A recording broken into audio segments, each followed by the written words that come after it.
Depuis quelques années, la laïcité suscite en France des polémiques inédites. Profondément ancrée dans la culture politique nationale, elle est associée dans l'esprit des Français à la République, au même titre que la liberté, l'égalité et la fraternité. Mais, l'idéologie aidant, elle tend désormais à s'instrumentaliser. Chacun le voit, les discussions sur la place de l'islam dans la société française, entretenues par certaines incertitudes juridiques sur le port du voile, contribuent à diffuser un laïcisme rampant. Au point qu'au nom de la laïcité, d'aucuns, il y a peu, ont cru devoir chasser des écoles le Père Noël. Pour les adeptes de la religion laïque, dont les rangs se sont récemment renforcés, il faudrait ignorer purement et simplement le fait religieux et l'exclure de l'espace public. Doit-on s'y résigner? Certainement pas. D'abord parce que la sagesse commande de prendre acte de la complexité d'un système hérité de l'histoire. Bien que les églises et l'État soient en principe séparés, l'entretien et la conservation, et parfois la construction, des édifices du culte, ainsi que le financement de l'enseignement confessionnel, sont largement pris en charge sur fonds publics.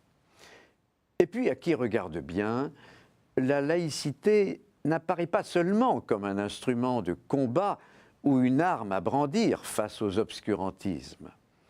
Elle est aussi un instrument au service de la liberté de conscience et de la liberté religieuse. Un tel point de vue n'est en défaut d'harmonie ni avec la doctrine chrétienne, ni avec le droit positif.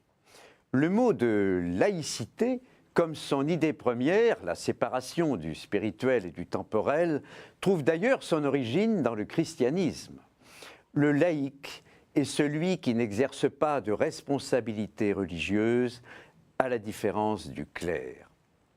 Et la cité terrestre est indépendante dans son ordre propre. Rendez à César ce qui est à César et à Dieu ce qui est à Dieu. À la suite de Pie XII, les papes contemporains ont enseigné que la saine laïcité de l'État appartient à la doctrine de l'Église. Elle prolonge l'idée paulinienne de citoyenneté chrétienne illustrée dans la Cité de Dieu de saint Augustin. Le droit positif semble plus mystérieux.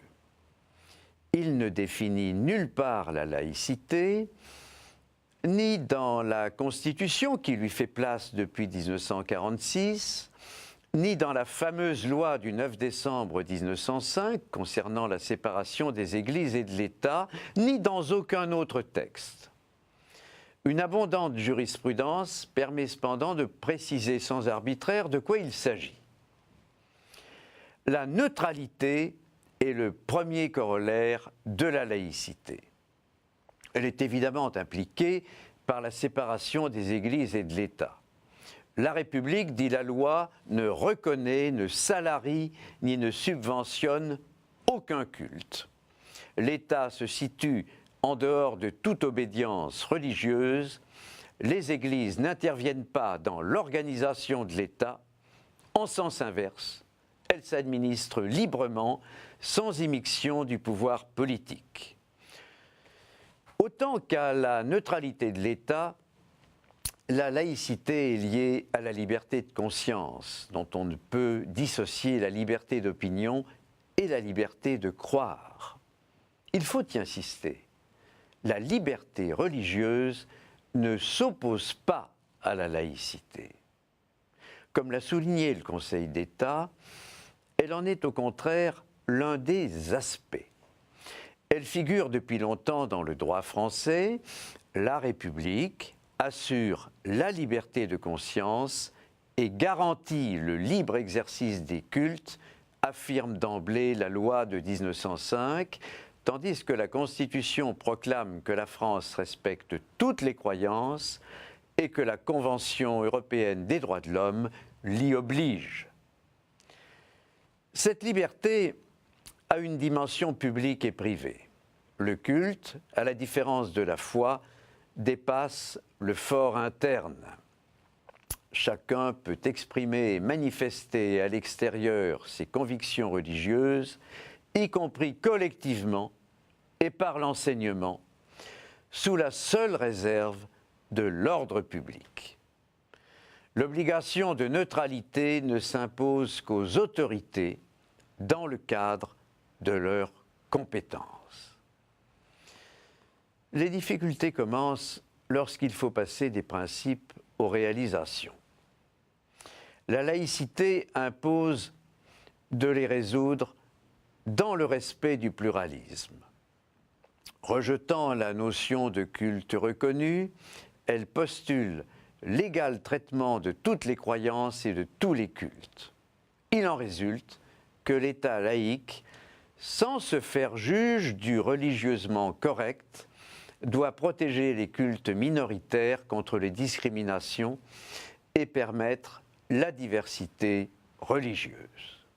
Mais il ne devrait pas s'en tenir là. Pourquoi ne pas admettre clairement le rôle des religions au même titre que celui des diverses familles de pensée dans l'équilibre et la cohésion de la société? Ce serait faire écho à la volonté de la plupart des responsables religieux d'être véritablement écoutés sur les grands sujets du moment en s'affranchissant de la définition purement rituelle des cultes retenue par le droit positif. Les uns et les autres ont beau jeu d'insister sur les dimensions enseignantes, éducatrices, caritatives, humanitaires, culturelles, voire médiatiques de l'activité religieuse, et de faire observer, en un temps où l'État marque son intérêt pour toutes les activités sociales, qu'il serait paradoxal de méconnaître celles qui, pour beaucoup de nos contemporains, touchent à l'essentiel. La loi de 1905 a été votée pour séparer les églises de l'État, non pour séparer les églises de la société.